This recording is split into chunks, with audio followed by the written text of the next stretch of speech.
student of physiotherapy in Maradi University. Today I'm going to be demonstrating about brainstem primitive reflexes. First of all, what are primitive reflexes? These are reflexes that originate from the central nervous system, which is the CNS, that are present in children or infants, but they get integrated. Some persist lifelong, but some get integrated as the child grows, and they're not present in adults who are neurologically intact. So I'm going to be specifically talking about brainstem reflexes. I have a model here, do not have a baby. So brainstem reflex number 1, ATNR, which is asymmetric tonic neck reflex. Asymmetric tonic neck reflex, this is the stimulus. You rotate the head to one side. Once you rotate the head to one side, the response of this is there will be extension of the limbs that are on the face side. That if the rotation is on the patient's left side, the limbs, which is the upper limb and the lower limb of that side, will extend, and then there will be flexion of the opposite limb sides. The onset of this is at birth and it integrates at 4 to 6 months.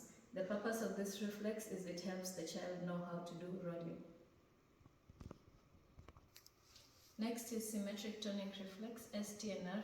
The stimulus is flexion of the head, and the response is when you flex the head of the patient, there will be flexion of the upper limbs and extension of the lower limbs. Another stimulus you can give is extension of this head of the patient. What happens is extension of the upper limbs and flexion of bilateral lower limbs. The onset of this is 4 to 6 months and it integrates at 8 to 12 months. The purpose of this reflex, it helps the patient to start sitting or to go for standing position. Next one is STLR, which is symmetric tonic labyrinthine reflex. The stimulus is either pressing the patient in supine or prone. In supine position, when you place the patient, the response is there will be an increase in tone of the extensor muscles. So all the upper limbs and all the lower limbs will be in extended position. Second stimulus is if you place the patient in prone, the response is there will be an increase in the flexor tone of the muscles. So there will be flexion of the upper limbs and also flexion of the bilateral lower limbs. The onset of this is from birth, but the integration is from 4 to 6 months. Next is positive and negative supporting reflex. So in this positive reflex, the stimulus is touching the ball of the foot on the ground, and the response will be extension of the lower limbs.